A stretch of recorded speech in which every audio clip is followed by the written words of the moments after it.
Welcome to Flavor Square.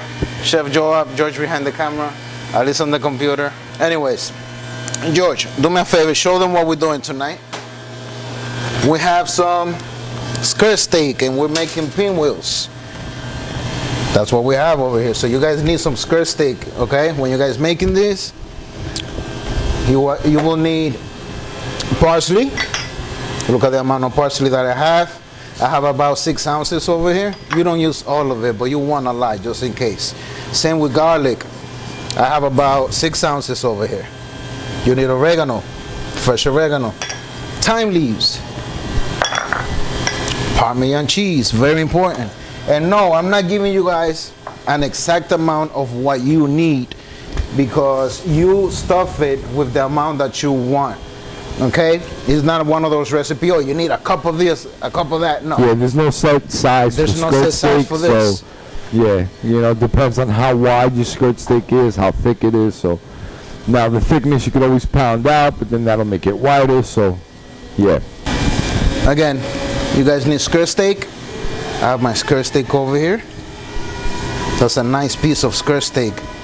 It gets clean every day. So season, salt, and pepper. The only thing is that on this recipe, you don't have to go crazy with the seasoning. Why? Because again, you have garlic, cheese, all that stuff on the other recipe. On the ingredients.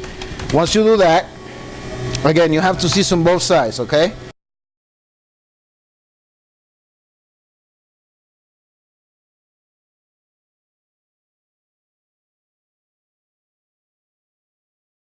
So we're gonna start with the garlic. Get some garlic and rub it, okay? Make sure you rub it. Yeah, this goes very well with skirt steak. That garlic, you know, cilantro. If you want to add cilantro to it, you can. You can add basil if you want. Whatever herb you want to add. Once you add the garlic, you can go ahead with the cheese, Parmesan cheese. Make sure when you put the cheese, you guys try not to put the cheese towards the edge. Make sure you leave the edge empty. So when you put the cheese, cover the edges, okay? Make sure you guys cover the edges. I know you're going blind on that side. Okay, so you cover the edges.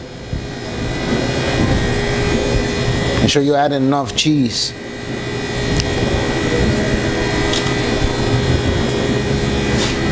Go heavy. You could do Parmesan, you could do pecorino, you know, there's a whole bunch of cheeses you can go with. I have some oregano, thyme leaves. I'm going with the thyme leaves now. Oregano, I don't know, I'm stuck with cilantro. I love cilantro. I think you guys know that by now. And I'm going with the parsley. The garlic, I didn't mention it. On the garlic, I cook the garlic a little bit. I saute it just for the fact that I want to bring that flavor, the flavors out of the garlic. I don't want to leave the raw taste to it. Okay, so go heavy on the parsley as well. And once you do that, so you roll it, make sure you keep it tight. Okay? George, what's going on? Why are you so quiet?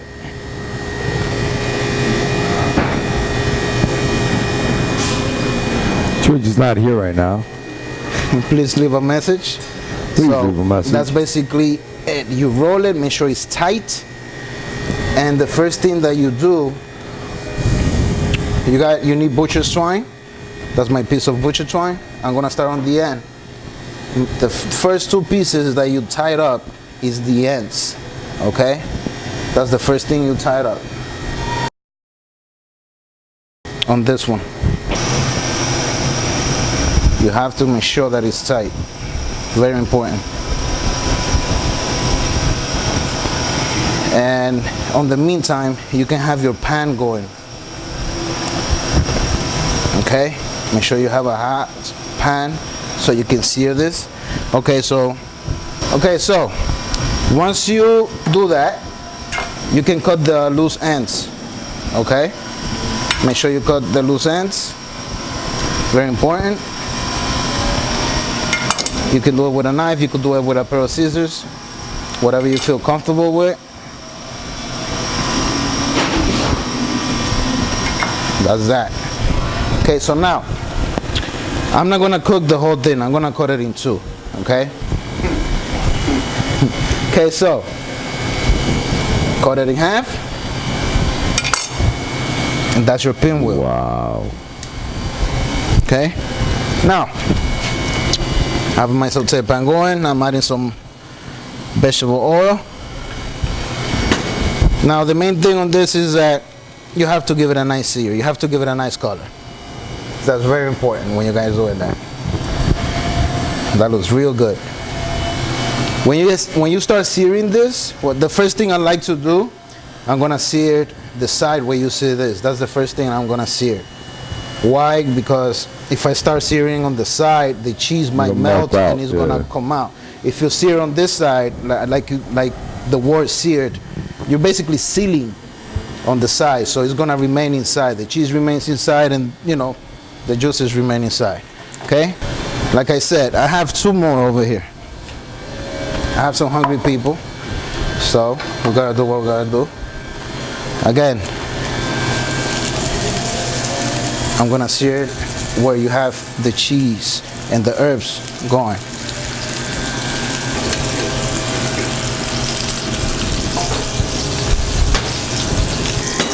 To cook. I mean, listen, if it, you know, a plate like this where you're not going to be cooking it for hours, I don't think that we should pre-make them. You know what I mean? No, it's not gonna be 4 hours. There you go. No, I know, that's what I'm saying. Lean it up against the other one, yeah. What was that? Lean it up against the other one. Man, that's looking good. And it smells good too. The good thing about this is that you have skirt steak. Skirt steak is not one of those steaks that you eat well done, because it turns into rubber. Skirt steak is something you eat either medium or medium rare. Shit, forget it. Rare. You eat it rare. That's how I will eat it. I mean, you know me personally, I'm not a fan of skirt steak at all. I think for the price, there's a lot better cuts. It is expensive. It is expensive, yeah. I mean, you're almost in ribeye territory. Well, when I went to buy this, it's a flavorful meat. No, it's very flavorful. Yeah, you're right, George. It's very flavorful. Wouldn't even be on nowhere near my bottom list. It would be very, very, very on the bottom. That's why when you cook this, it's good for the twine. It holds this shape, and obviously it's not gonna let it open and whatnot, but it holds the shape, and basically all those juices from the steak, they're still there. Man, I'm telling you, this thing smells good. It smells good. Usually I'm basting this stuff. I'm not basting this today. Why? Because what's inside, it already has flavor. You have thyme, you have parsley, you have oregano, garlic, parmesan cheese. So I'm not gonna add more to it because you don't want to overpower and screw the whole thing. So I'm not gonna do that. You guys know me. You know that I like to baste, but I'm not gonna baste this. And this guy is coming on the sheet tray. This one's coming on the sheet tray. Man. Yes. Yeah, this looks amazing, bro. Okay, so that's that. After you give it a good sear, it goes in the oven. I'm gonna go at 400 degrees for 6 minutes. My oven is preheating right now. I'm gonna remove this from the stove top. Let me give it a quick clean.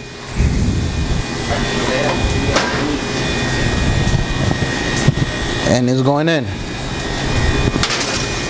Still preheating, but it's all right. I'll give it a 6. I'm going with the steak. So I'm gonna take the smallest one out so I can show you guys. Which one you wanna go with, George? That one, The smallest. That guy right there. This is going back in. Those are the biggest ones. George, try to zoom in, please. It's freezing.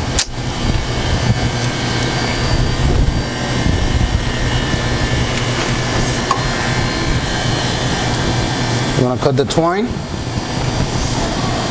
Oof. Hold on a second.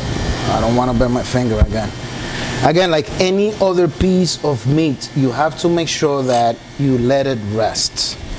You have to let it rest, because if you, George, if you can zoom in and show them, if you don't let it rest, this is what's going to happen.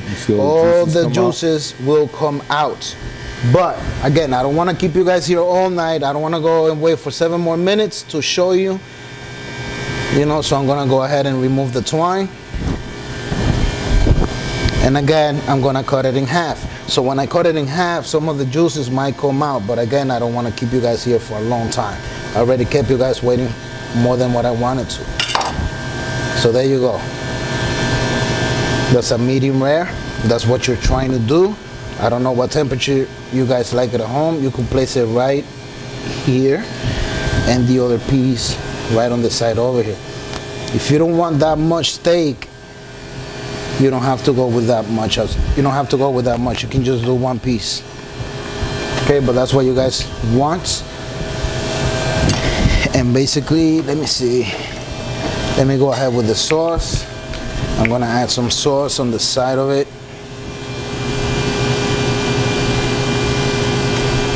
Put a little bit of sauce. And to give it some contrast, a little parsley everywhere. Give it some color. Okay? I didn't think it was gonna take this long to make this dish. I thought it was gonna be something quick, but I was wrong. That's your dish for tonight. That's the pinwheel. Again, it's at a medium rare stage. If you wanna leave it for longer, this one took about 9 minutes. The smaller one was 6 minutes. So if you wanna do medium to medium well, it'll take about 9 to 12 minutes. It depends on your range, okay? So that's about it for tonight. That's your recipe. It looks good. You guys can see it. Any questions, feel free to send a message. Send us a message. And that's about it for tonight.